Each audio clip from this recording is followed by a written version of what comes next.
누군가는 이를 경랑이라 부르고 누군가는 역사적 위기라 말합니다.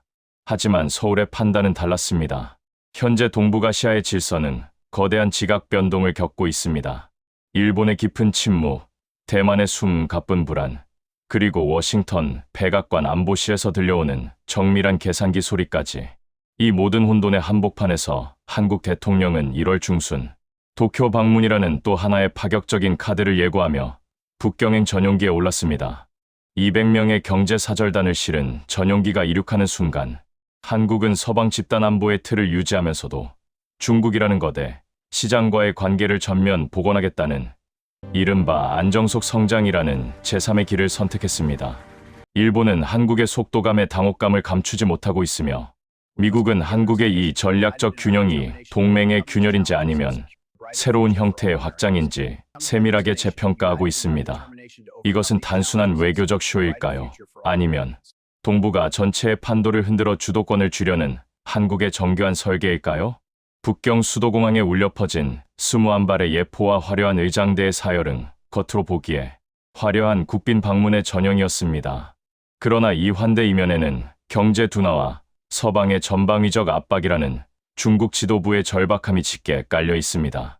중국 관영 신화통신은 한국 대통령의 방문 소식을 가장 먼저 타전하며 한국과의 협력이 자국 경제에 새로운 숨통을 틔워줄 것이라는 기대를 숨기지 않았습니다. 한국은 중국의 이러한 갈증을 정확히 읽어냈습니다.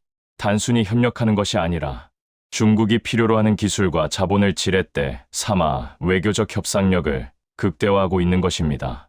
경랑을 잠재우고 우리 기업들을 위한 예측 가능한 성장, 환경을 만들기 위한 한국의 전략은 이미 북경의 붉은 카펫 위에서부터 치밀하게 실행되고 있었습니다. 과연 중국은 한국을 통해 서방 포위망의 약한 고리를 끊으려 하는 것일까요? 아니면 진정한 의미의 전략적 상생 파트너를 찾은 것일까요?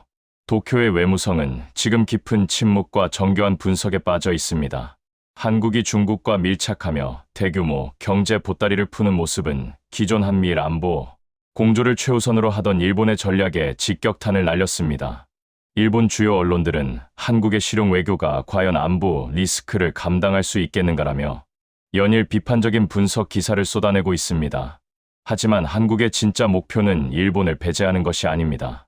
오히려 중국과의 관계 복원을 통해 확보한 외교적 공간을 바탕으로 1월 중순 일본 방문 시 도쿄를 더 안정적인 협력의 틀 안으로 끌어들이려는 보관입니다. 동북아 전체의 불확실성을 줄여야만 한국의 경제적 이익이 보장된다는 계산입니다. 경랑을 잠재우고 평화를 설계하겠다는 한국의 이 대담한 메시지가 과연 도쿄에 기회로 전달될 수 있을까요? 아니면 일본은 한국의 속도를 따라가지 못한 채 고립된 관찰자로 남게 될까요? 북경인민대회당의 웅장한 회담장 내에서 AI, 차세대 배터리, 친환경 에너지 등 신산업 분야를 망라한 15건의 경제협력 MOU가 체결되었습니다. 이것은 단순한 종이 꾸러미가 아닙니다. 한국이 거대 경제권 사이에서 확보한 강력한 실질적 지렛대입니다. 일본은 한일 신산업 경쟁 구도가 뿌리째 흔들릴 수 있다며 극도로 경계하고 있고, 대만은 반도체와 첨단 기술 공급망의 변화에 촉각을 세우며 한국의 움직임을 주시하고 있습니다. 하지만 한국이 그리는 그림은 파괴적 경쟁이 아닌 상생적 안정입니다. 경제적 상호 의존도를 고도로 높임으로써 영내 무력 충돌이나 급격한 공급망, 단절 위험을 원천적으로 봉쇄하겠다는 고도의 안보 전략이기도 합니다. 기술 패권 경쟁이 격화되는 가운데 한국은 강대국들의 틈바구니에서 자신만의 독자적인 퇴로와 진격로를 동시에 확보한 것일까요? 아니면 통제 불가능한 새로운 리스크의 표준을 만든 것일까요? 대만 해협의 파고는 여전히 높고 위태롭습니다. 타이베이의 외교관은 한중 관계의 급격한 진전이 자국의 안보 지형과 반도체, 경제 전략에 미칠 파급력을 계산하느라 분주합니다. 반면 워싱턴은 한국의 이 전략적 균형이 전통적인 한미 동맹의 균열로 이어지지 않을지 돋보기를 들이대며 관찰하고 있습니다. 동시에 미국 내부에서도 한국의 신산업 투자가 역내 기술, 생태계 강화에 기여할 수 있다는 복합적이고 미묘한 평가가 나오고 있습니다. 한국은 단순히 중국의 편에 서는 것이 아닙니다. 미국과 중국이라는 거대 양강 사이에서 긴장을 완화하고 대화의 물꼬를 트는 전략적 완충지대의 역할을 자처하고 나선 것입니다. 이는 한국이 더 이상 강대국에 끌려다니는 조연이 아니라 스스로 레버리지를 창출하는 주연이 되겠다는 선언과도 같습니다. 한국은 이 위험천만한 외줄 타기 위해서 자신만의 국익을 끝까지 지켜낼 수 있을까요? BBC의 외교 안보 분석팀이 가동한 최신 시뮬레이션 결과는 흥미롭습니다. 한국의 이른바 국익 중심 실용 외교가 성공적으로 정착할 경우 동북아시아의 고질적인 군사적 긴장은 완화되고 경제적 안정성은 비약적으로 향상될 가능성이 높다는 데이터가 도출되었습니다. 도쿄의 외교 전략가들은 이제 기존의 대중 봉쇄의 노선을 수정해야만 하는 압박에 직면했으며 미국이 주도하던 단극적 질서는 한국이라는 변수로 인해 다극화된 균형점으로 이동하고 있습니다. 한국은 단순히 기존 질서를 파괴하는 것이 아니라 더 견고하고 안전한 새로운 판을 설계하고 있는 것으로 보입니다. 이 변화의 물결은 과연 동북아의 장기적인 평화를 가져올 전략적 신호일까요? 아니면 더 큰 폭풍이 몰아치기 전에 일시적인 고요함에 불과할까요? 대통령이 북경에서 승전보를 타전하는 동안 서울의 거리는 뜨거운 논쟁의 용광로로 변했습니다. 광장 한편에서는 국익과 실리를 챙긴 시대적 결단이라며 환호하는 목소리가 높지만 다른 한편에서는 전략적 모호성이 동맹의 신뢰를 갉아먹을 것이라는 우려 섞인 비판이 팽팽하게 맞서고 있습니다. 외교 전문가들은 이번 행보가 한국 외교의 새로운 표준 뉴 노멀을 제시했다고 분석하지만 내부적인 국민적 합의 없이는 그 어떤 외교적 성과도 모래성 위에 쌓은 성과 같을 수밖에 없습니다. 한국의 민주주의는 이 대담한 외교적 선택을 지속 가능한 승리로 기록할 준비가 되어 있을까요? 아니면 위험천만한 외줄타기의 시작으로 기억하게 될까요? 정상회담의 전반전이 끝난 지금 표면적으로 한국은 경제적 실리와 외교적 주도권이라는 두 마리 토끼를 모두 잡은 듯 보입니다. 중국 외교부는 이번 회담을 중대한 전략적 전환점으로 공식 인정하며 한국의 손을 들어주는 모양새를 취했습니다. 하지만 국제 정세는 단거리 경주가 아닌 끝을 알 수 없는 마라톤입니다. 성장이라는 달콤한 열매를 따기 위해 잠시 파도를 잠재우기로 한 한국의 선택이 장기전에서도 유효할지는 여전히 미지수입니다. 실용 외교의 기준점은 거세게 휘몰아치는 미중 패권 경쟁의 파고 속에서도 흔들리지 않고 유지될 수 있을까요? 아니면 잠시 빌려온 주도권이라는 환상에 그치고 말까요? 중국 관영 CCTV를 통해 송출된 대통령의 인터뷰는 중국 내에서만 110만 회 이상의 조회수를 기록하며 강력한 외교적 신경안정제 역할을 했습니다.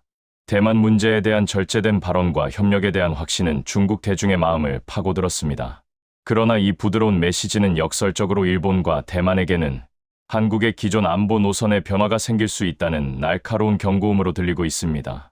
서울은 지금 자신들이 감당할 수 있는 범위 내에서 체스판의 말을 움직이고 있는 것일까요? 아니면 본인들도 모르는 사이에 강대국들이 설계한 깊은 늪으로 빠져들고 있는 것일까요? 15건의 MOU 핵심을 관통하는 키워드는 AI, 차세대 배터리, 그리고 청년 세대의 교류입니다.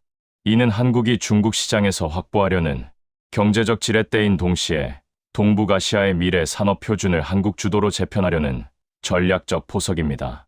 일본과 대만의 기업들이 이 협약의 파급력을 분석하느라 밤잠을 설치는 동안 한국은 문화적 갈등을 완화하고 경제적 결속을 공고히 하는 작업에 박차를 가하고 있습니다.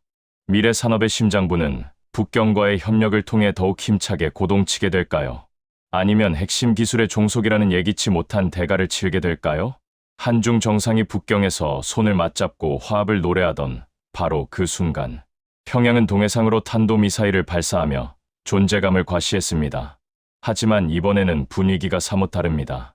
중국은 침묵했고 한국은 흔들림 없이 실용 외교의 성과를 강조했습니다.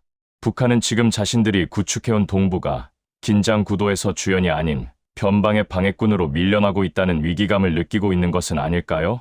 한국의 전략대로 주변국들이 안정을 선택하고 경제 협력에 집중한다면 북한의 무력 도발은 거대한 시대의 흐름 속에 작은 물결로 그치게 될지도 모릅니다. 한국이 설계한 안정의 틀이 가시화되자 일본 정계에서도 미묘한 기류 변화가 감지되고 있습니다. 전략적 수정을 단행하지 않으면 경제적 고립을 자초할 것이라는 내부 자성의 목소리가 보수적인 자민당 내에서도 흘러나오기 시작했습니다. 한국의 실용 외교가 견고했던 일본의 대중 봉쇄 정책에 균열을 내고 있는 셈입니다.